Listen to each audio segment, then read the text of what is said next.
함께 기도하고 찬양으로 하나님께 영광 드리도록 합니다. 존귀하신 주님, 오늘 9월의 첫 주간을 맞이하는 이 첫째 주일, 주님 앞에 나와서 찬양과 경배로 영광 돌리기를 원합니다. 우리의 예배 가운데 임하시는 주님을 찬양합니다. 우리의 찬양을 받아 주시옵소서. 우리의 마음이 활짝 열려 주님을 보게 하시고 또 하나님의 놀랍고 복된 은혜가 이 시간 가득하도록 역사하여 주옵소서. 존귀하신 예수님의 이름으로 기도하옵나이다. 아멘. 여호와께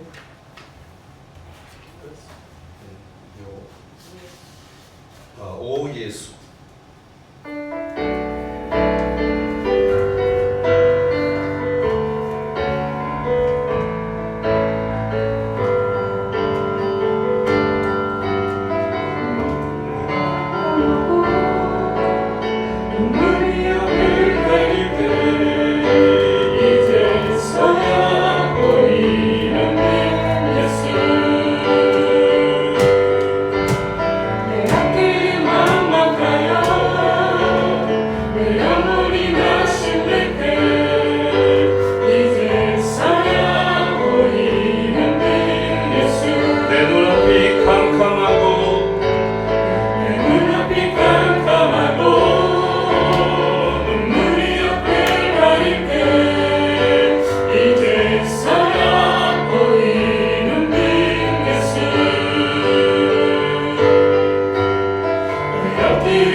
전심으로 추천해요.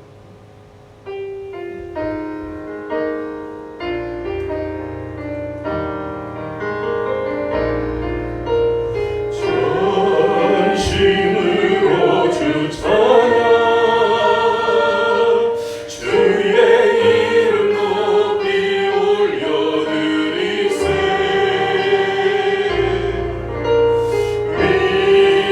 위대하신 하나님 온 땅 위에 높이 올려드리세 주의 영광을 하늘 위에 높고 주의 찬송은 세계 끝까지 이루네 주의 영광을 모든 나라 위에 주의 찬송은 세계 끝까지 전심으로 주 찬양 전심으로 주 찬양 주의 이름 높이 올려드리세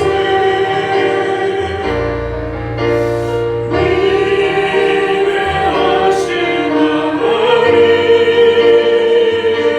온 땅 위에 높이 올려드리세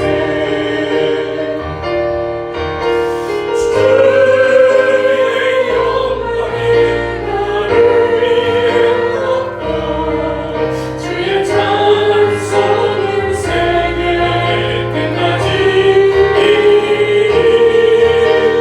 주의 영광이 모든 나라 위에 주의 찬송은 세계 끝까지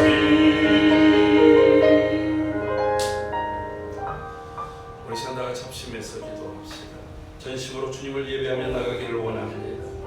비록 우리의 눈앞이 캄캄하고 우리의 앞길이 막혔다 할지라도 아무것도 염려하지 않고 주님을 의지하며 주님께 소망을 두고 나아가는 귀한 시간이 되게 하여 주옵소서. 주님 우리를 받아주시고 우리 예배를 이끌어 주옵소서. 통성으로 기도합니다. 존귀하신 주님 감사합니다. 오늘 이 시간에 저희들을 불러주시고 주님 앞으로 나아올 수 있도록 이끌어 주셔서 감사합니다. 이 시간 주님 앞에서 전심으로 주님을 예배하기를 원합니다. 위대하신 하나님, 존귀하신 하나님을 높여드리기를 원합니다. 성령께서 이 시간 온전히 주관하여 주시고 하나님의 은혜로 풍성하게 하여 주옵소서. 비록 내 눈앞이 캄캄하고 우리 앞길이 막막하게 막혀있다 할지라도 믿음의 주요 또 온전히 하신 이 예수를 바라보며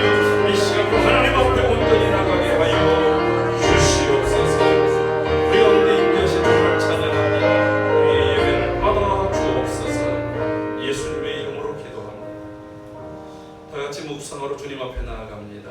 묵상 기도 드리겠습니다.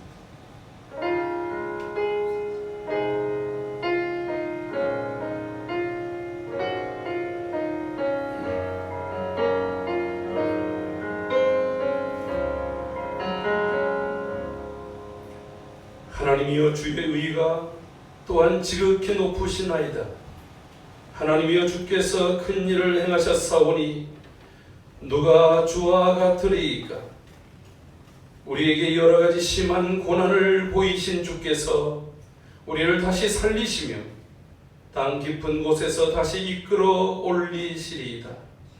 나를 더욱 장대하게 하시고 돌이키시사 나를 위로하소서. 우리를 위로하시며 사랑으로 이끌어주시는 아버지 하나님, 오늘 주님 앞에 나와서 예배할 수 있도록 은혜 주시니 감사드립니다. 9월을 맞는 첫째 주, 거룩한 주일 주님 앞에 나와서 예배합니다. 우리의 예배를 주님 받아 주시옵소서. 마음과 뜻과 정성을 모두 주님 앞에 예배합니다. 성령께서 우리 모든 각 성도들, 각 심령들을 하나로 엮어주시사 하나님께서 기뻐 받으시는 거룩한 예배, 거룩한 예배자가 되게 하여 주옵소서. 오늘 주님 앞에 나와서 또 각 가정에서 영상으로 예배하는 모든 성도들을 일일이 어루만져 주시고 하나님께서 바라보시며 하나님과 온전히 함께하는 거룩한 시간이 되게 하여 주옵소서. 예배의 처음부터 끝까지 성령께서 친히 이끌어 주시고 다스려 주시기를 간절히 사모하옵고 존귀하신 예수님의 이름으로 기도하옵나이다. 아멘.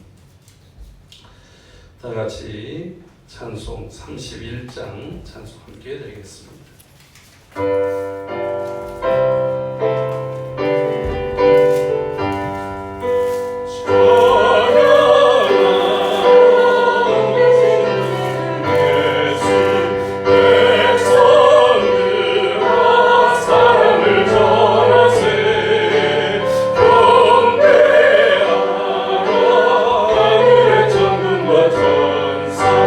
주님 앞에 영광을 돌리세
교동문 52번 시편 119편입니다.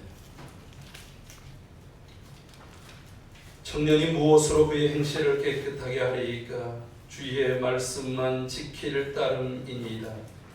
내가 전심으로 주를 찾았사오니 주의 계명에서 떠나지 말게 하소서. 내가 주께 범죄하지 아니하려 하여 주의 말씀을 내 마음에 두었나이다. 찬송을 받으실 주 여호와여, 주의 율례를 내게 가르치소서. 내가 주의 법도들을 작은 소리로 읊조리며 주의 길들에 주의하며 주의 율례들을 즐거워하며 주의 말씀을 잊지 아니하리이다. 주의 법이 나의 즐거움이 되지 아니하였더라면 내가 내 고난 중에 멸망하였으리이다. 내가 주의 법도들을 영원히 잊지 아니하오니 주께서 이것들 때문에 나를 살게 하심이니이다. 나는 주의 것이오니 나를 구원하소서. 내가 주의 법도들만을 찾았나이다. 악인들이 나를 멸하려 엿보오나 나는 주의 증거들만을 생각하겠나이다. 내가 보니 모든 완전한 것이 다 끝이 있어도 주의 계명들은 심히 넓으니이다. 내가 주의 법을 어찌 그리 사랑하는지요. 내가 그것을 종일 작은 소리로 읊조리나이다. 아멘. 다 같이 사도신경으로 우리의 신앙을 고백합니다. 나는 전능하신 아버지 하나님 천지의 창조주를 믿습니다. 나는 그의 유일하신 아들 우리 주 예수 그리스도를 믿습니다. 그는 성령으로 잉태되어 동정녀 마리아에게서 나시고 본디오 빌라도에게 고난을 받아 십자가에 못 박혀 죽으시고 장사된 지 사흘 만에 죽은 자 가운데서 다시 살아나셨으며 하늘에 오르시어 전능하신 아버지 하나님 우편에 앉아 계시다가 거기로부터 살아있는 자와 죽은 자를 심판하러 오십니다. 나는 성령을 믿으며 거룩한 공교회와 성도의 교제와 죄를 용서받는 것과 몸의 부활과 영생을 믿습니다. 아멘. 다같이 찬송 336장 찬송을 드립니다. 이 찬송 드린 다음 홍원수 안수 집사님 예배를 위해서 기도인도합니다.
기도드리겠습니다.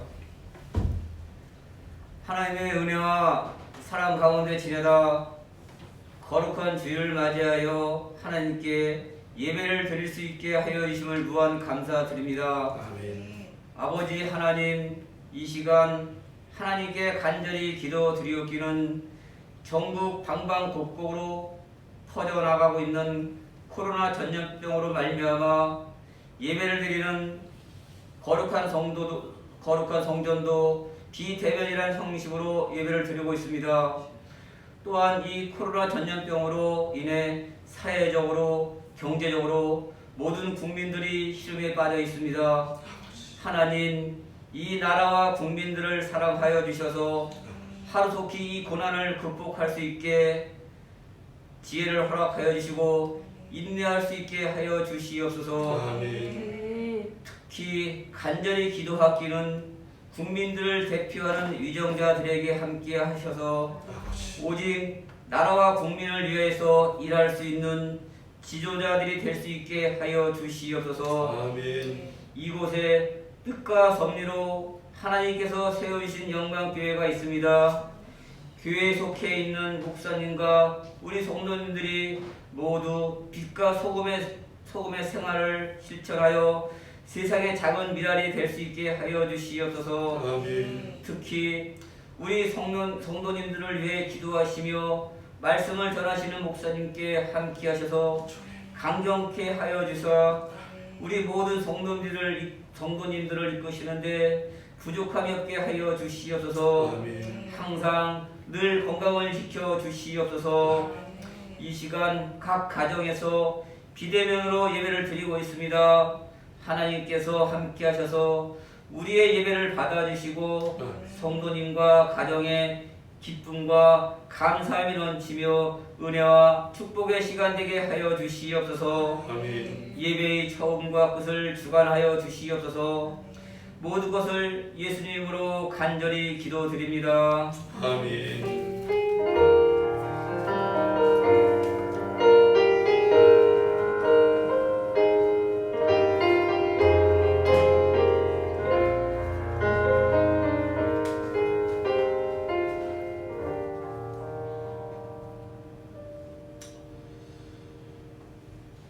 오늘 이 시간에 주시는 말씀은 시편 119편 71절 말씀. 시편 119편 71절 말씀. 고난 당한 것이 내게 유익이라. 이로 말미암아 내가 주의 율례를 배우게 되었나이다. 아멘. 오늘은 주은미 집사님 나오셔서 특별 찬양 다 지나가리라 하는 교회.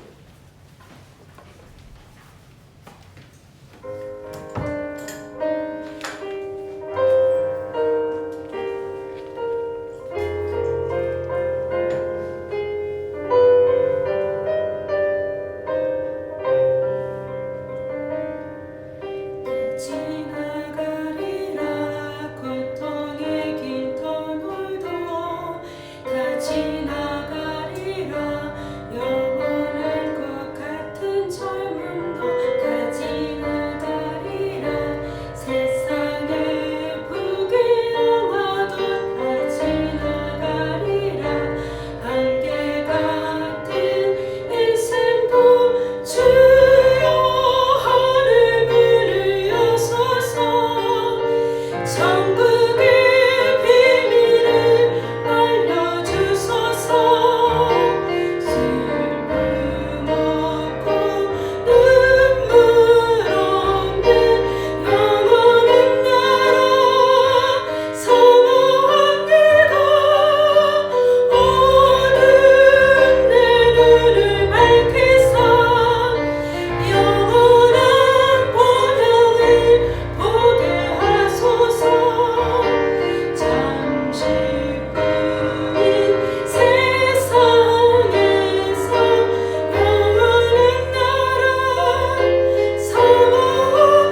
예배라는 제목으로 이 시간 하나님의 말씀을 함께 나누려고 합니다. 우리 앞뒤 좌우에 있는 성도님들, 그리고 또 각 가정에서 예배하는 모든 성도님들, 가족들에게 샬롬하고 오늘 한번 같이 인사합시다. 샬롬. 샬롬. 예, 주님의 평강이 여러분들 속에 함께하기를 바랍니다. 사실 지난 한 주간을 보낼 때 뭐 하루 이틀의 일이 아니겠지만 굉장히 마음이 무거웠습니다. 지난주도 굉장히 무거웠던 것이 아마 우리 예배 가운데도 짓눌림 가운데 있었던 것 같아요. 그래서 예배를 끝나고서 같이 식사를 하는데 제 아내와 또 딸들이 저에게 그런 얘기를 하는 거예요.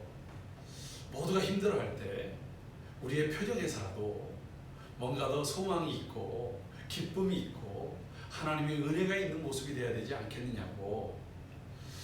그리고서 이제 그런 얘기를 해서 그 말이 굉장히 마음에 와닿기도 하지만 또 이 반발심도 살짝 들기도 하더라고요. 근데 이제 계속해서 곱씹었어요. 사실 제가 지난주에 설교를 할 때 굉장히 야심차게 준비를 했다가 야멸차게 식구들한테 뭐라고 한 소리를 들었어요. 왜냐하면 설교를 다른 때보다 더 꼼꼼히 요셉에 대해서 생각을 하고 묵상을 하면서 설교를 했더니만 평상시에 거의 2배 정도 설교가 됐어요. 그러니까 마음도 무거운데 어쨌든 시간도 길어지니까 전체적으로 그랬던 모습들이 있었던 것 같아요. 그러나 그럼에도 불구하고 오늘 이 거룩한 주일, 또 우리가 가을에 완전히 들어선 이 9월 첫째 주에 함께 예배하면서 하나님의 은혜와 위로와 평강이 우리 모든 성도들의 가정과 삶 속에 가득하기를 주의 이름으로 축원합니다. 여러분, 우리가 모두가 다 힘든 시기예요. 근데 힘들 때 누군가 한 사람이 분연히 일어나서 용기를 내고 그리고 다른 사람들을 위로하고 격려하면 여러분 분위기가 달라진다는 거예요. 환경은 쉽사리 바뀌지 않을 것입니다. 디모데후서 3장 1절 말씀을 보면 이런 말씀이 있습니다. 너는 이것을 알라. 말세에 고통하는 때가 이르리니 라고 얘기합니다. 사도 바울이 디모데에게 편지를 보내면서 이런 이야기를 하고 있어요. 여러분, 마지막 때라고 불려질 때는 그 시대 이꼬르 고통의 시기라고 하는 거예요. 어려움의 시기. 모두가 다 함께 이 고통과 고난 속에 거해야 하는 시간입니다. 이럴 때 고통당한다고 다 낙심해 있고 다 좌절해 있으면 안 됩니다. 그때 누군가 하나님의 사람이 분연히 일어나서 거기 있는 사람들에게 하나님이 주시는 위로와 소망을 줄 수 있어야 한다라고 하는 것이죠. 사도행전 27장에 가보면 사도 바울이 그 유라굴로라고 하는 풍랑에 의해서 열흘 동안, 거의 그 보름 가까운 시간 동안 그들은 낮인지 밤인지 알지 못하고 방향이 어디인지 알지 못하고 그리고 파도에 따라서 휩쓸려 가야만 했습니다. 살 소망이 끊어졌다고 그렇습니다. 그런데 바울이 일어나서 여러분이여 안심하라. 지난밤에 하나님께서 내게 이렇게 말씀하셨다. 너희들을 안전하게 지켜줄 것이다. 그들이 사도 바울의 권면을 무시하고 항해를 했다가 당한 고통 아니었지 않습니까? 그럼에도 불구하고 사도 바울 한 사람이 그 자리에서 일어나서 그렇게 얘기할 때 사람들이 위로를 받고 용기를 얻고 음식을, 그 멀미 중에서도 음식을 해먹고 그리고 계속해서 힘을 써서 끝내 멜리데라는 섬을 만나서 그들 모두 한 사람도 죽지 않고 살아났던 것들을 보게 되어집니다. 오늘 우리 성도들에게 필요로 한 것이 바로 그것입니다. 소망의 이야기를 할 수 있는 사람. 베드로전서 1장 6절 말씀을 보면 사도 베드로가 이렇게 말합니다. 그러므로 너희가 여러 가지 시험으로 말미암아 잠깐 근심하게 되지 않을 수 없으나 오히려 크게 기뻐하는 도다. 여러분, 베드로전서 1장의 내용은 로마의 황제 바로의 네로에 의해서 불같은 시험이 로마 전역을 향해서 다가왔습니다. 그리스도인들에게 말로 감당할 수 없는 그런 핍박이 다가올 때였습니다. 여러분, 그때 어떻게 그런 시련에 대해서 성도들이 기뻐할 수 있겠습니까? 어려움을 당하고 고통스러운데 해해낙낙 그렇게 하는 사람은 미쳤거나 진짜 뭔가가 있거나 둘 중에 하나 아니겠습니까? 사도 베드로가 지금 얘기하는 것은 로마의 박해는 정말 불같은 시험처럼 왔지만 그런 시련과 시험 앞에서, 고난 앞에서 그들이 기뻐할 수 있었던 것은 예수 그리스도라고 하는 사는 소망이, 살아있는 소망이 그들에게 있었기 때문입니다. 아멘. 성경에서 가장 긴 성경, 긴 장이 오늘 본문 시편 119편입니다. 시편 119편은 특별히 언어적 유희가 있는 시입니다. 우리나라의 이 나라가 지금 어려워지니까 좋은 산이라고 필명을 낸 한 사람이 시무 7조라고 하는 것을 청와대에다가 이렇게 올려가지고 그것이 엄청난 사회적 파장을 이루었어요. 이분이 조선시대의 상소문 같은 그런 형식을 따서 그것을 올렸고, 그리고 그 속에서 이 시중에 있는 그러한 여러 정서들을 담아서 또 문제가 되어지는 사람들을 마치 음유를 따라서 이렇게 얘기하면서 7가지의 진언을 올리는 그러한 이야기였습니다. 마치 이 시편 119편은 그런 언어적 유의가 있어요. 그 히브리어가 22자로 되어 있는데 그 22자를 한 단어, 한 자씩, 한 알파벳을 8절씩 해가지고 176절로 만든 바로 시편이, 시가 이 시편 119편이에요. 얼마나 대단합니까? 맨 시작할 때마다 알렙이면 그 알렙으로 시작하는 매 절을, 그 다음에 벳, 김멜, 달렙 뭐 이렇게 해가지고서 그것을 그렇게 8절씩 그렇게 해가는 거예요. 또 하나 놀라운 것은 그 모든 그 구절 속에 하나님의 말씀을 다른 표현으로 말씀, 계명, 규례, 율례, 법도, 규칙, 법칙 뭐 이렇게 해가지고 그 하나님의 말씀에 대한 또 사모함과 그 은혜를 다루고 있어요. 그래서 저도 소원이 하나 있다고 한다면 제가 우리나라 한글이든지 뭔가를 가지고 이와 같이 시를 한 8절씩 이 시편 기자를 따라서 해보려고 기획을 하고 있는데 아직까지 완성을 못 지었습니다.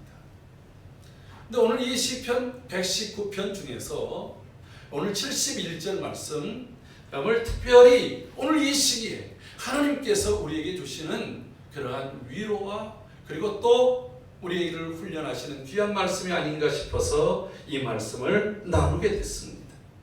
다시 한번 이 본문을 볼까요?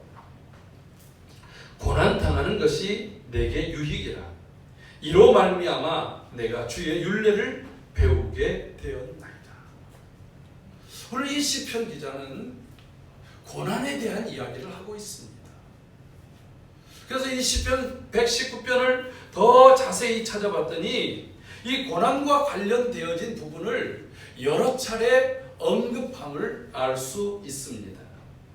시편 119편에서 고난과 관련돼서 이야기하는 곳이 다른 곳에서도 6군데나 더 있는데 한번 같이 보도록 하겠습니다. 50절 먼저 말씀. 이 말씀이 나의 고난 중의 위로라.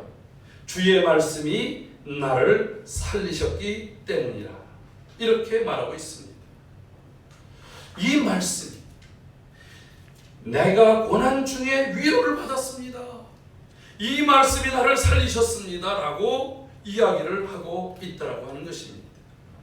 67절에서는 고난 당하기 전에는 내가 그릇 행하였더니 이제는 주의 말씀을 지키나이다.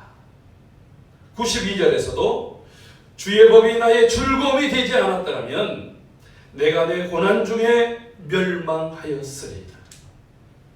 계속해서 107편 나의 고난이 심히 심하오니 여호와여 주의 말씀대로 나를 살아나게 하소서. 143편에서는 이 고난을 환난과 우환으로 바꿨습니다. 환난과 우환이 내게 미쳤으나 주의 계명은 나의 즐거움이니이다. 그리고 153절에서는 나의 고난을 보시고 나를 건지소서. 내가 주의 율례를 잊지 아니함이니이다 라고 이렇게 표현하고 있습니다. 이 시편 119편을 기록한 이 시편 기자는 고난과 연관돼서 내가 고난 중에 망할 수도 있었습니다. 고난 중에 내가 완전히 포기할 수도 있었습니다. 그런데 이 고난 때 나를 붙잡은 것은 무엇이냐면 하나님의 말씀이었습니다. 내가 이 하나님의 말씀이 나의 즐거움이었고 하나님의 말씀이 나로 하여금 이 멸망당할 것에서 다시 살아나게 하셨고 그리고 이 고난 중에 내가 이 하나님의 말씀이 나의 즐거움이 되었습니다 라고 하면서 고난 속에도 하나님의 위로와 즐거움과 그가 경험했던 여러 신앙의 값어치를 이야기하고 있습니다. 여러분, 성경에서 표현되어진 이 고난이 무엇입니까? 한마디로 얘기하면 나로 하여금 너무나도 어렵고 힘들고 괴롭게 하는 것이 바로 고난 아니겠습니까? 다른 말로 고초를 겪을 때가 있어요. 내가 정말 가시밭길 형국의 길을 걸을 때가 있습니다. 숱한 시련과 시험 가운데 빠져드는 그 모든 것들을 고난이다 라고 하는 말로 에둘러서 이야기하고 있습니다. 한마디로 얘기하면 우리 인생의 길은 고난의 길입니다.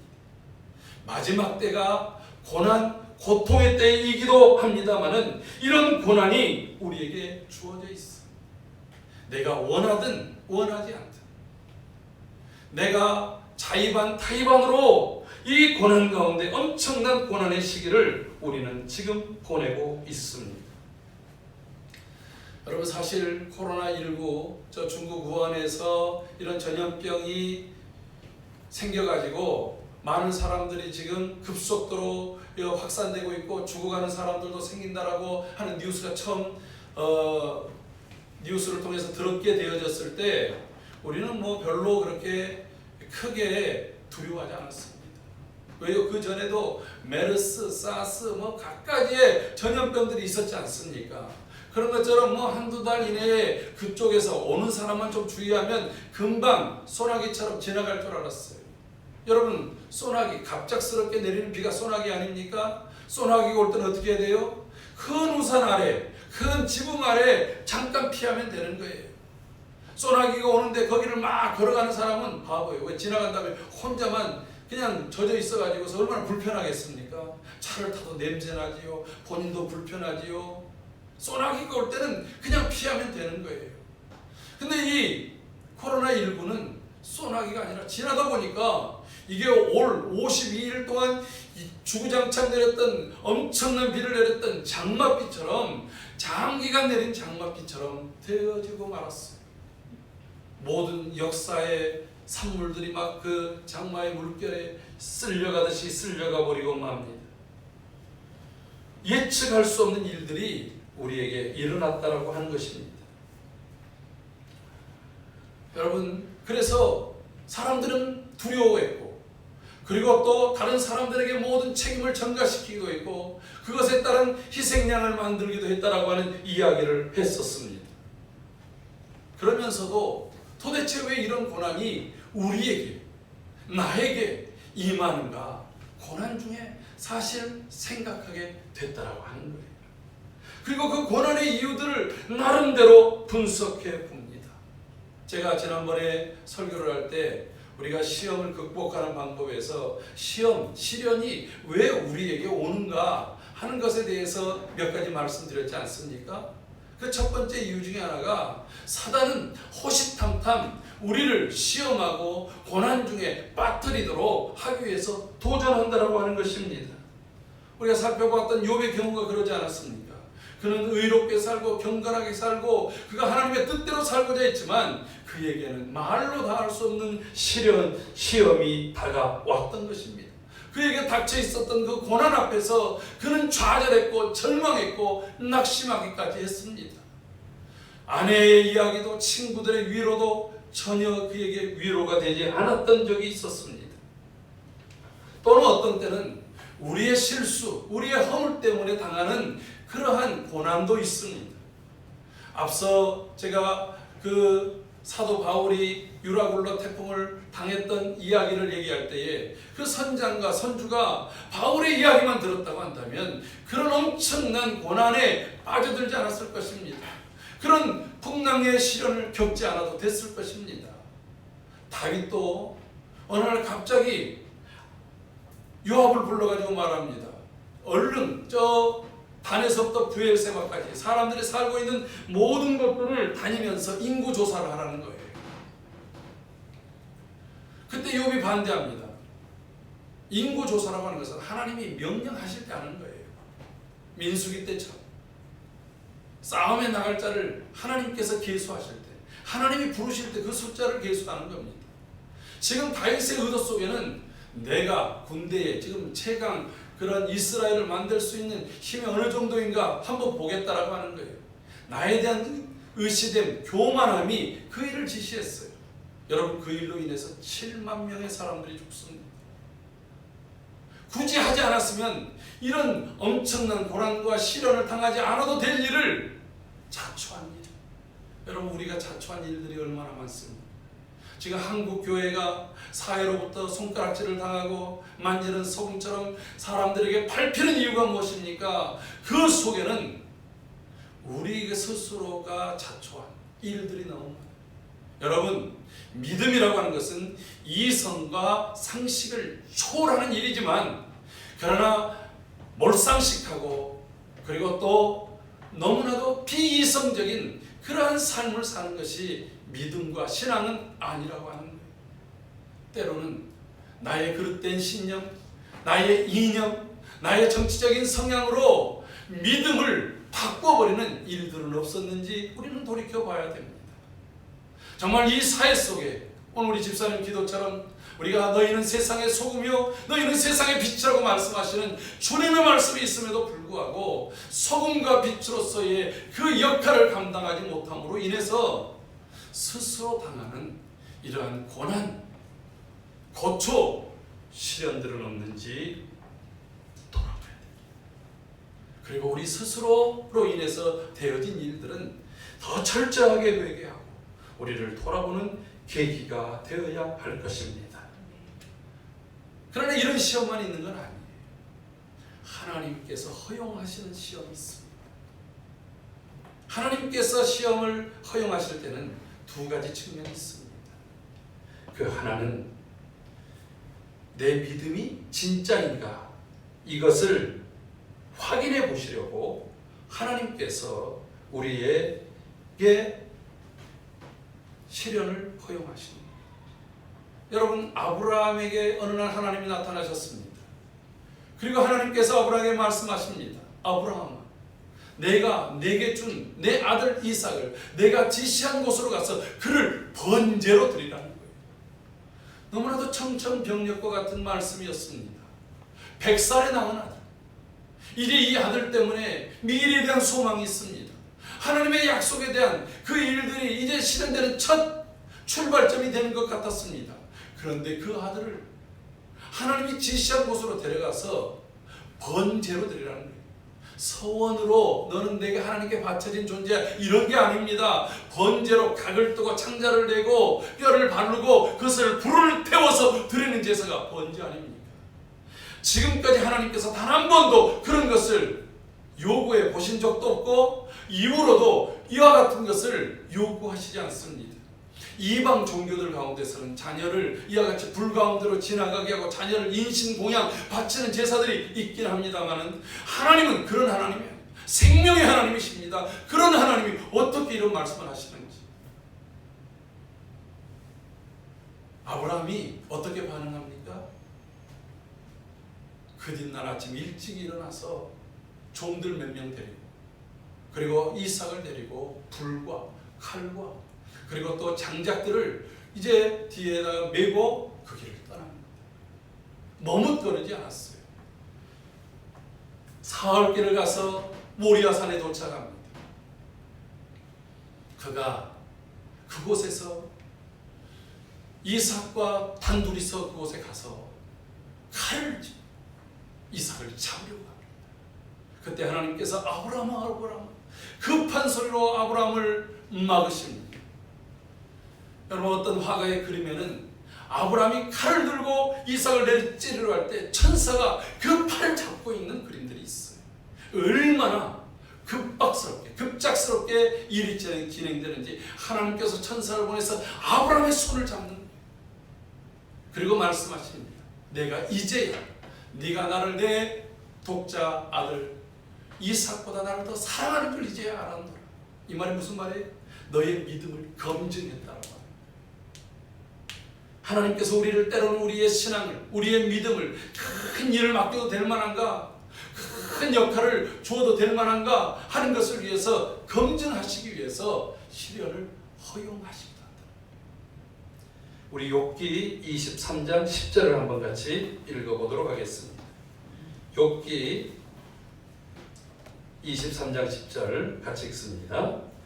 그러나 내가 가는 길을 그가 아시나니 그가 나를 단련하신 후에는 내가 순금같이 되어 나오리라. 욥이 이런 얘기를 합니다. 내가 지금 엄청난 이 고난을 당하고 있는데 내가 가는 이 길을 그가 아시는데 그가 나를 단련하신 후에는 내가 순금과 같이 되어서 나올 것이다. 근데 이게 한국 성경하고 영어 성경은 약간 좀 차이가 있어요. 영어 성경에서는 이렇게 말합니다. But he knows the way that I take. When he has tested me, I shall come forth as gold. 이게 무슨 말이냐면 그가 내 가는 길을 아실 것이다. 어떤 것? 나를 테스트해 보신 다음에 테스트해 보셨을 때는 내가 어떤 사람인가를 알 것이다. 마치 정금처럼 잘 연단된 금처럼 되어져 있는 것을 테스트를 해보시면 알 것이다 라고 하는 말이에요. 그게 무슨 얘기냐면 지금 욥의 세 친구들이 욥을 정죄합니다. 이 모든 책임이 바로 네가 무슨 하나님 앞에 죄를 범했기 때문이 아니냐, 너 회개해라, 끝까지 얘기를 하는 거예요. 여러분, 누군가가 고난을 당하고 어려움을 당할 때는 함께 울어주세요. 함께 손을 잡아주세요. 함께 그와 더불어서 음식이라도 사주세요.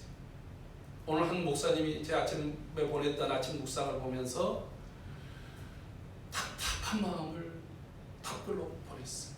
왜냐하면 그 교회 사모님 외에 성도가 한 명도 없어요. 왜냐하면 하나도 나올 수 없어요. 그 교회는 다 정신질환자, 알코올 중독자, 그리고 노숙자, 뭐 이런 분들을 정말 사랑으로 섬기는데 텅 비어있는 예배당을 보니까 가슴이 묵묵하고 답답한 그 마음을 고스란히 보냈어요. 사실 저도 지난 한 주간 매일 교회당에 내려왔을 때마다 텅 비어있는 공간에서 나 홀로 서서 여러분들이 앉아있는 그 자리를 바라보면서 서 있을 때 그런 정말 저미는 그런 마음들이 매 시간마다 다가왔어요. 지금도 영상 앞에 있는 우리 성도들을 생각하면서 오늘 이 시간 그래도 함께, 비록 제 얼굴은 볼 수 없지만 여러분들의 얼굴을 지금은 볼 수 없지만 제가 그래도 함께 되어 있는 것을 생각하면서 예배하고 있습니다. 여기에 나와 있는 성도들을 바라보면서 기쁨으로 예배할 수 있어요. 그러나 그것조차도 안 돼서 그 답답함만 있을 때 뭐라고 얘기합니까? 그래서 제가 답글로 그랬어요. 기도하겠습니다. 목사님, 비록 이 사회적 거리두기가 강화됐지만 다음 주 중에 한번 오세요. 밥이라도 함께 합시다. 그랬더니 고맙다고 그렇게 하겠노라고 그러면서 이제 예배를 준비하게 됐어요. 여러분, 지금 우리의 상황이 그런 거 아니에요? 그러나 그럼에도 불구하고 하나님이 나를 테스트해 보세요. 그러면 내가 이미 정금처럼 단련 있는, 정금처럼 같은 그런 믿음으로 순수하게 있는 모습을 하나님께 증명해 보이겠습니다. 여러분, 그 증명을 때로는 요구하신다고 합니다. 또 하나는 이런 경우입니다. 오늘 본문처럼 이것을 통해서 우리를 연단, 훈련, 하나님께서 우리를 더 새로운 모습으로 바꾸시기 위해서 이런 시련을 허용하시기도 한다고 하는 거예요. 할렐루야. 그러므로 우리는 이 고난의 의미를 깊이 성찰해 봐야 될 필요가 있는 것입니다. 하나님은 오늘 이 시대에 우리에게 이 고난을 허용하신 것은 우리를 성숙해 하시기 위해서 하나님께서 이것을 허용하신 줄로 믿습니다. 우리 옛말에 아픈 만큼 성숙한다는 말이 있습니다. 아이가 한번 아프고 나면 그만큼 큰다라고 하는 말이 있습니다. 여러분, 이것이 사람과 짐승의 차이인 것입니다. 짐승은 뭡니까? 자기가 당했던 것을 똑같이 당하는 거예요. 똑같이 행하는 거예요. 그러나 사람은 내가 당한 그것으로 인해서 때로는 약이 되고, 때로는 그것으로 인해서 경각심을 갖고, 때로는 그것 때문에 나의 습관과 삶을 바꾸게 되는 유익이 있다고 하는 것입니다. 우리가 살아가면서 고난을 스스로 자초할 필요는 없습니다. 왜요? 스스로 아픔의 자리에, 스스로 고통의 자리에 빠져들 필요는 없습니다. 그러나 어떠한 고난이든지 간에 하나님께서 이 모든 역사를 주관하시는 하나님이 고난을 허용하실 때는 거기에는 분명히 우리를 향한 의미가 있다라고 하는 것입니다. 우리가 잘못함에도 불구하고 하나님이 고난을 주시지 않는다면 그는 사생자와 같은 것이라고 히브리서 12장에서는 말씀하고 있습니다. 여러분, 고난으로 포기하고 망해버릴 것인가? 이 고난을 딛고 새로운 삶으로 전환할 것인가 하는 것은 전적으로 그 고난을 맞이하는 우리의 자세에 달려있다. 오늘 이 시편 기자도 말했습니다. 내가 고난당하기 전에는 몰랐습니다. 고난당하기 전에는 그러되겠습니다. 그런데 내가 고난을 통해서 배운 것이 있습니다. 할렐루야. 오늘 고난을 어떻게 이해하고 어떻게 받아들인가 하는 우리의 마음 자세와 태도에 따라서 이 고난이 우리에게 큰 축복으로 다가올 줄로 믿습니다. 이런 말이 있습니다. 사람은 10%의 사건과 90%의 그것을 받아들이는 반응과 태도에 따라 인생이 달라진다. 그러니까 여러분, 실제적으로 우리가 겪어야 되는 것은 10% 정도밖에 안 돼요. 열의 하나 정도라는 거예요.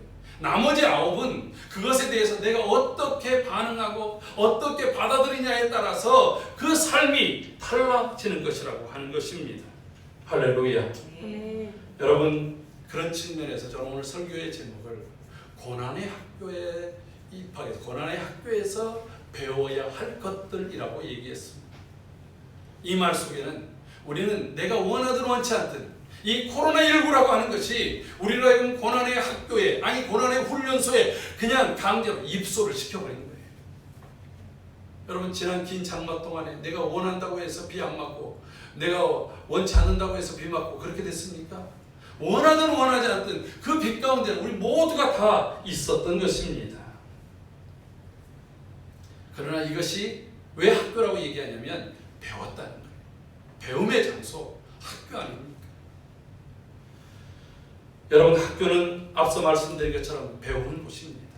내가 몰랐던 것들을 새롭게 알게 됐다는 거예요. 여러분, 또 학교는 고치는 곳입니다.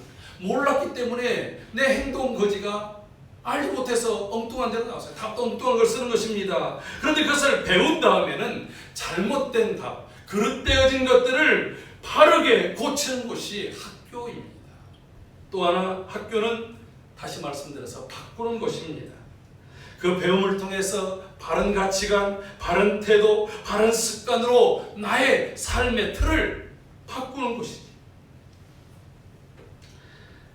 그래서 시편 49편 20절에서는 이런 말씀이 있습니다. 우리 한번 읽어봅시다. 존귀하나 깨닫지 못하는 사람은 멸망하는 짐승과 같으니라. 여러분, 아무리 그 신분, 아무리 그가 많이 가지고 있고 높은 위치에 있고 많이 배웠다 할지라도 어떤 10%의 사건을 통해서 깨닫지 못한다고 한다면 뭐 그 같다고요? 짐승과 같아요. 그래서 멸망하는 거예요. 제가 어렸을 때 시골에서 나름 제가 수영을 아주 잘하진 않지만 그래도 제 살만큼은 수영을 해요.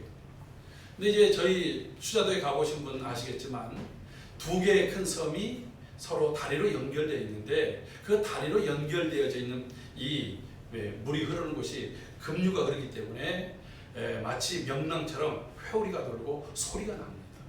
그래서 그곳에서 수영할 때 굉장히 주의해야 돼요. 근데 그곳에는 또 각종의 좋은 양질의 물고기들이 많습니다. 그래서 낚시를 하든지 낚시하면 막 그 낚시대가 멀리 끌려가니까 작살을 해요. 그래서 대나무에다가 못을 막 펴가지고서 이제 이렇게 화살촉을 만들어서 작살질을 하러 들어갑니다. 근데 고기들이 얼마나 민감하죠.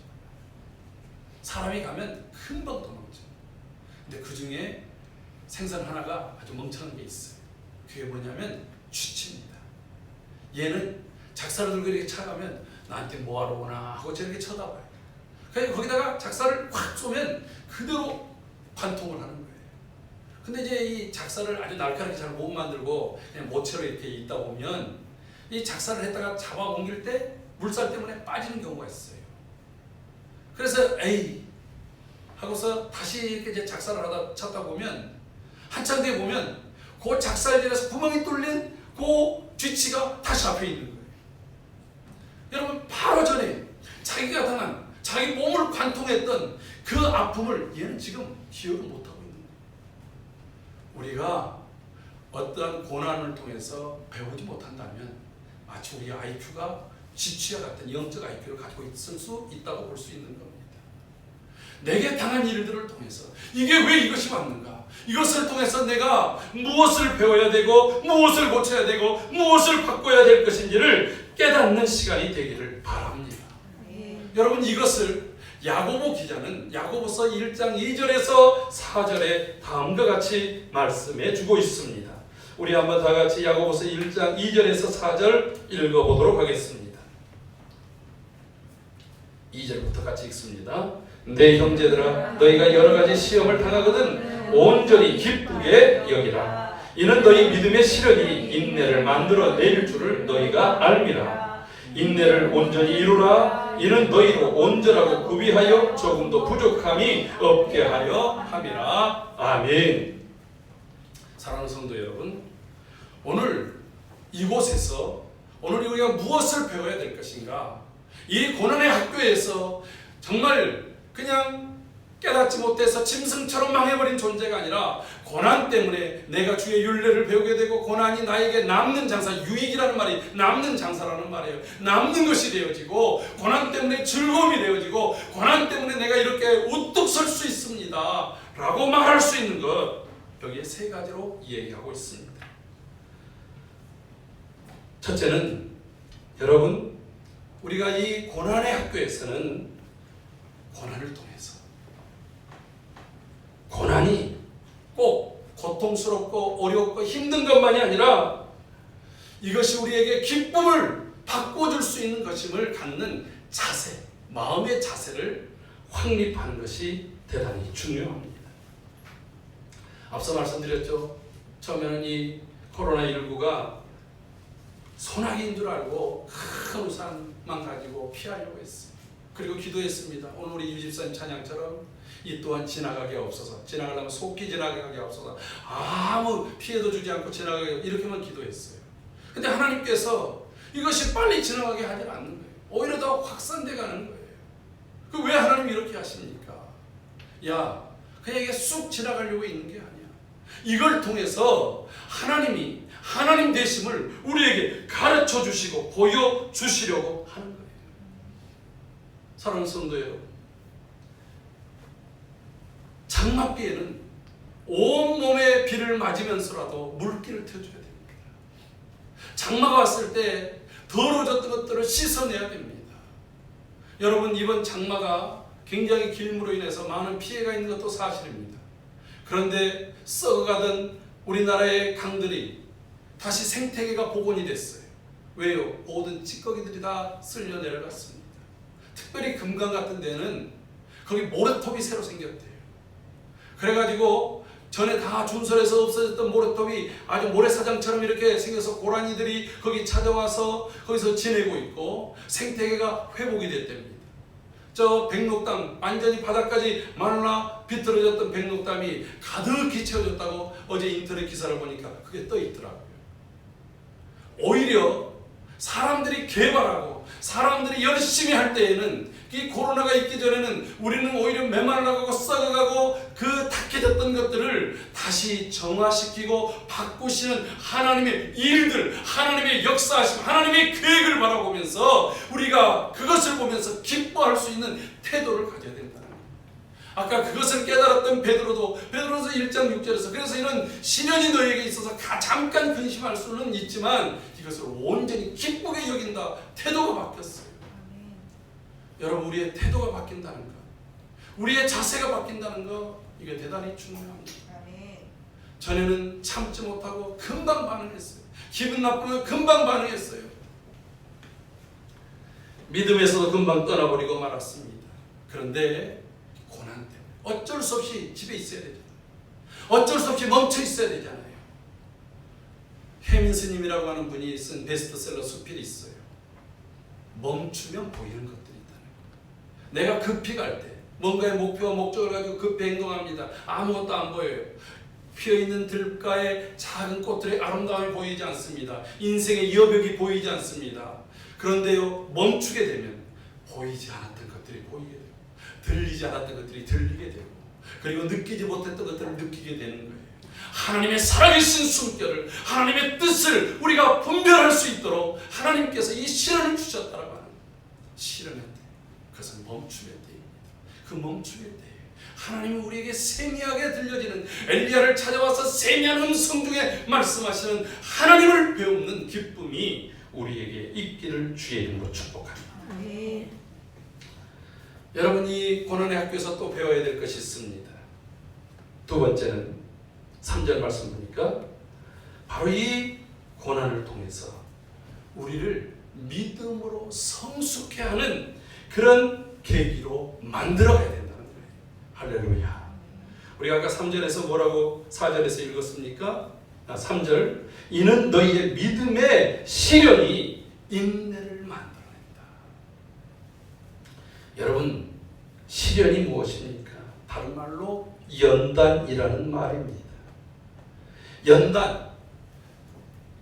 여러분, 좋은 그릇을 만들고 도자기를 만들기 위해서는 그냥 일반 질그릇은 약한 말 한 900도, 800도 정도면 그때서 질그릇 만들어요. 그런데 1800도, 2000도 되어지면 우리가 쓰는 좀 괜찮은 그릇이 나옵니다. 3500도 이상이 되어야 좋은 도자기들이 나옵니다. 여러분, 정성스러워서 그 도공들이 도자기를 진흙으로 빚습니다. 그리고 그것을 가마에 놓고 불을 뗍니다.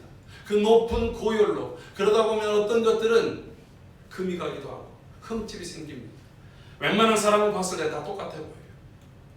도공은 그걸 딱 보면서 약간의 자신의 눈에 보이는 티끌 같은 흠집만 있어도 그냥 아낌없이 다 깨버립니다. 금이 살짝 가 있어도 깨버립니다. 자신의 마음에 들지 않게 찌그러져 있으면 깨버립니다. 다른 사람들이 봤을 때는 그것도 엄청나게 비싼 그런 값어치 있는 도자기인데도 말입니다. 그리고 어떤 도자기를 딱 보더니 그가 자기가 원했던 게 나오는 거예요. 그때 하는 말이 합격하는 말이에요.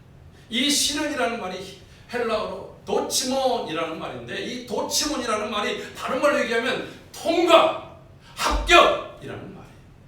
하나님께서 우리를 아까도 연단해보고 재어보고 내가 이 일들을 맡길 만한 사람인가 라고 하는 것을 테스트해보는 거예요. 그랬을 때 하나님 보시기에 내 모습을 보고 이 시련이라고 하는, 이 연단이라고 하는 것들, 그 통과, 그 불가마를 통해서 내 모습을 바라보면서 도치몬 합격이다, 너 됐다 라고 한다라고 하는 거예요.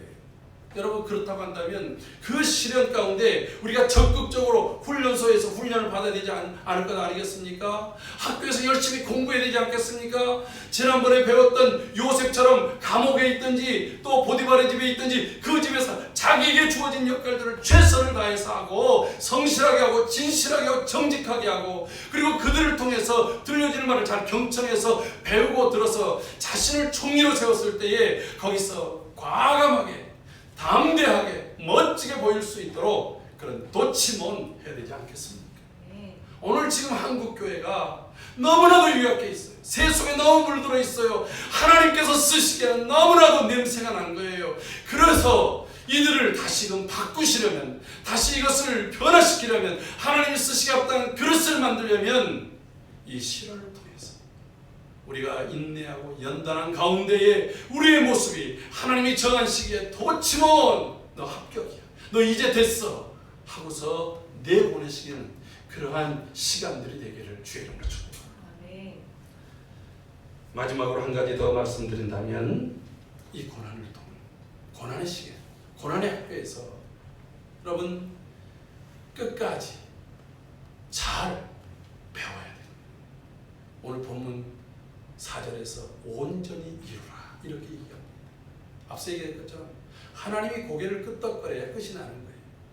국방부의 시간은 그냥 거꾸로 있어도 지나간다는 말은 있지만 하나님의 훈련소는, 하나님의 학교는 하나님이 보시기에 합격해야 통과할 수 있더라고요. 하나님의 기준에 합당하지 않으면 그것은 쓰임받을 수 없어요. 사랑하는 성도 여러분, 여러분은 그냥 지나쳐가는 하나의 사람이 되시렵니까? 아니면 하나님의 손에 잘 붙들려 아름답고 끝까지 잘 사용되기를 원하십니까? 고난의 때에 온전히 이루십시오. 무엇을?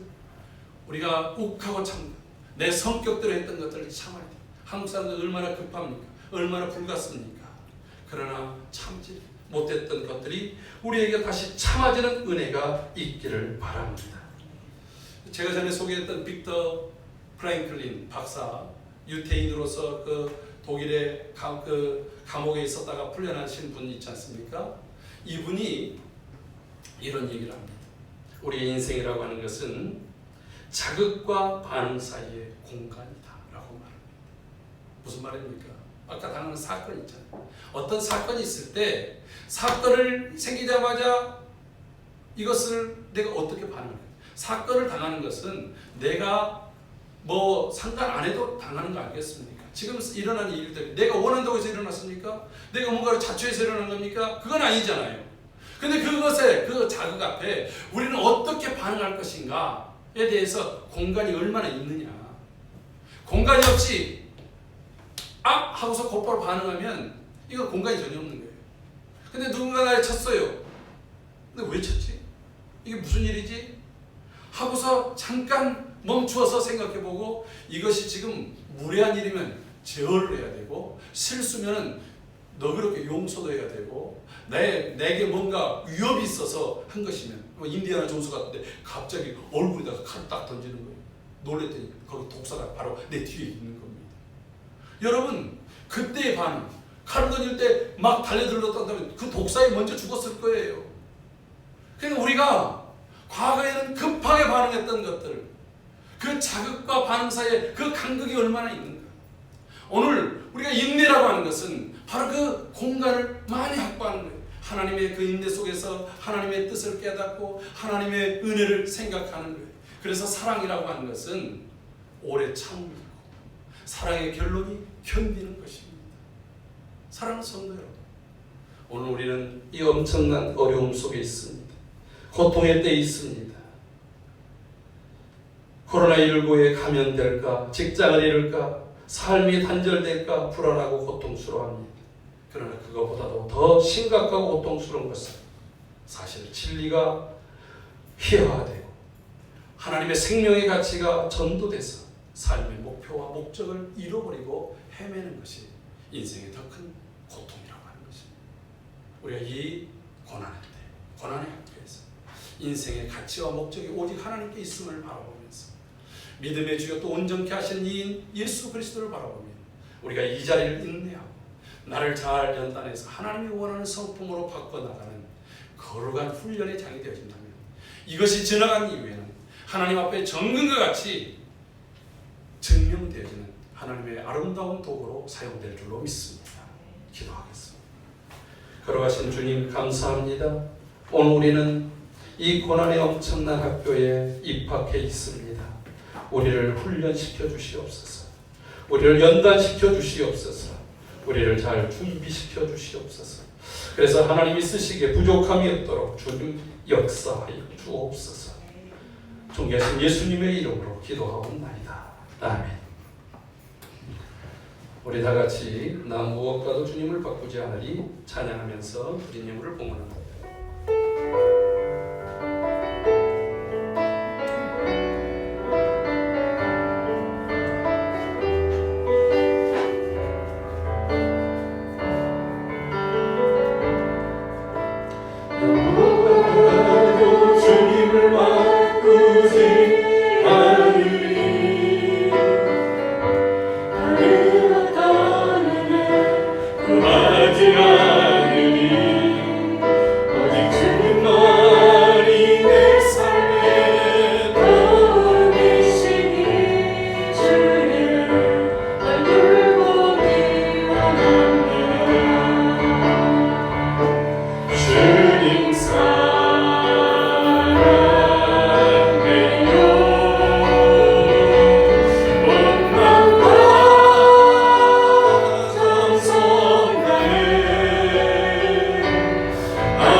드린님을 위해서 함께 기도하겠습니다.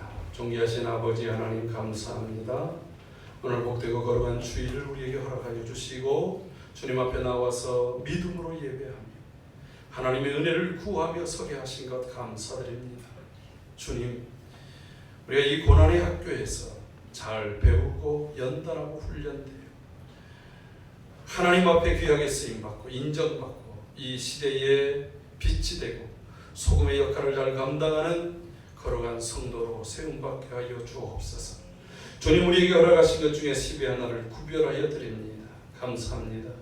우리의 삶 가운데 귀한 것들을 허락하시고 믿음 주셔서 드리게 하셨사오니 주여 이 모든 것들을 통해 하나님 영광을 받으시고 하나님의 뜻이 온전히 이루어지게 하여 주시옵소서. 존귀하신 하나님 아버지, 은혜로 충만한 9월이 되게 하여 주옵소서. 모든 역경을 잘 극복하게 하시고 승리하게 하여 주옵소서. 하나님의 크신 사랑을 잘 알게 하여 주시옵소서. 온전히 깨닫고 영광 돌리게 하여 주옵소서.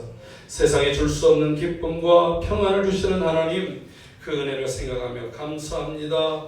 주님 앞에 여러 가지 이유로 감사하며 감격한 성도들 일일이 기억하여 주시고 저들의 모든 삶이 참으로 겪는 모든 일들을 감사로 뒤바꾸고 그리고 또한 그 속에서 하나님의 귀한 역사와 은혜를 맛보는 삶이 되게 하여 주옵소서. 존귀하신 주님, 우리에게 주신 귀한 사명을 우리의 비전으로 꿈꾸며 주님 앞에 예물 드리며 그 일들이 속히 이루어지기를 소원합니다. 선교의 베이스 캠프로 그 역할을 잘 감당하는 교회가 되기를 원합니다. 하나님, 거룩한 다음 세대를 견고히 세우며 그 일들이 온지 이루어지기를 원합니다. 거룩하신 아버지 하나님, 아울러서 어려운 이웃들을 위로하며 격려하며 세워주며 하나님의 일꾼으로 양육하며 하나님의 뜻을 펼쳐가는 교회가 되기를 원합니다. 이 모든 일들이 주의 은혜 속에서 아름답게 이루어지게 하시고 저희들을 잘 연단하여 그 일들을 이루어가는 도구로 사용하여 주시옵소서. 험한 세상을 살아가는 주의 모든 성도들의 삶 가운데서도 늘 항상 떠나지 않고 함께 동행하시는 주님으로 인하여 저들이 찬송하며 높여드리며 하나님께 영광을 올려드리게 하여 주옵소서. 이제는 우리를 연단 가운데서도 포기하지 않고 믿음으로 주님을 바라보게 하신 예수 그리스도의 크신 은혜와 아버지 하나님의 사랑하심과 성령 하나님 감화 감동 교통 충만 역사하심으로 우리를 돌보시며 인도하시는 그 일들이 오늘 믿음으로 주님을 바라보며 이 고난의 학교에서 잘 배우고 하나님의 뜻 안에서 잘 훈련되어 우리가 변화되어야 될 것, 바꿔져야 될 것, 그리고 또 갖춰져야 될 그 모든 것들을 갖추기를 소원하며 결단하는 주의 거룩한 성도들 머리머리 위에와 저들의 가정과 삶의 모든 터전 위에 주님 몸된 교회와 이 나라 이 민족 속에 그리고 하나님의 은혜를 구하는 열방 가운데 이제로부터 영원토록 함께 있을지어다. 아멘.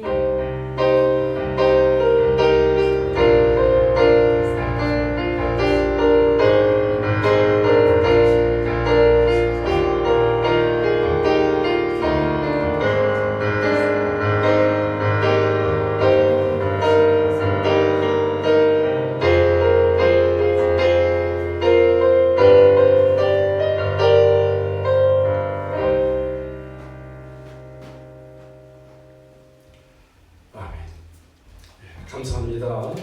교회 소식 전해드리도록 하겠습니다. 예배에 함께 해주신 모든 성도님들 또 영상으로 함께 참여하는 모든 지체들에게 주의 이름으로 사랑하고 축복합니다. 안타깝게 사회적 거리두기 2.5단계가 한 주간 연장되었고 또 이 2단계의 것은 전국적으로는 2주간이 연장이 되어졌습니다. 이 코로나 사태가 장기화되면서 모두가 힘들고 어려운 시기를 보내고 있습니다. 수고하는 의료진과 경제적으로 어려움을 겪는 이들, 지친 마음들 가운데 하나님의 위로와 은혜가 있기를 바랍니다. 우리가 방역수칙을 다 준수하고 모든 사태가 안정화되고 정상화되어 우리 성도님들 얼굴과 얼굴을 맞대고 함께 하나님께 영광스럽게 예배하는 날이 속히 이르기를 소원합니다. 지난주에는 네트워크 상태가 좀 원활치 않았다고 합니다. 우리가 영상 예배를 드릴 수 있으니 감사하지만 예배의 흐름이 끊기지 않고 집중될 수 있도록 또 우리가 이제 영상 장비가 아주 훌륭하지는 못하기 때문에 여러분들이 이해해 주시고 기도해 주시기 바랍니다. 9월은 영적 성숙의 달입니다. 예수님의 마음과 품성을 닮아가고 하나님의 나라와 뜻을 온전히 이루어 갈 수 있도록 함께 힘을 씁시다. 영적 성숙을 위해서 이렇게 한번 실천해 보시기 바랍니다. 먼저 내 안의 아픔과 상처를 돌아보고 용서하고 회개하는 운동을 해봅시다. 그리고 매일 우리 한 사람 이상 우리가 사실 이 9월 달에는 신방도 하고 또 전도도 열심히 해야 되는데 사실 그런 상황은 못 되잖아요. 그래서 우리가 알고 있는 지인들 꼭 예수 안으로 들어와야 될 사람들에게 기도하면서 또 매일 좋은 문자, 좋은 글 보내기, 안부 보내기 이런 것 통해서 어쨌든 그리스도의 향기를 더 펼쳐볼 수 있기를 바라기를 바랍니다. 지난 한 주간에도 우리 성도님들 가운데 성경 통독 보고를 해오신 분들이 있습니다. 너무나도 감사한 일입니다.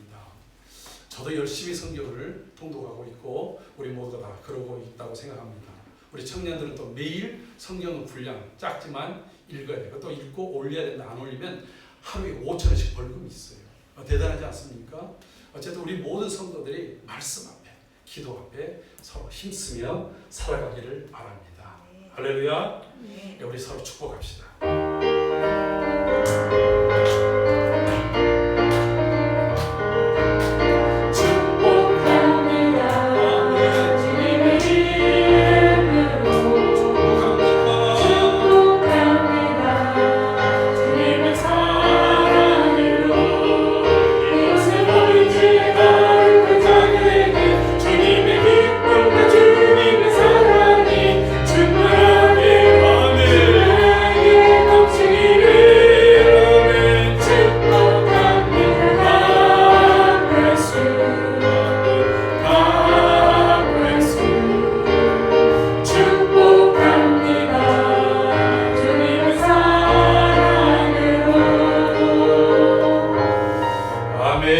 축복합니다. 예배를 모두 마치겠습니다. 감사합니다.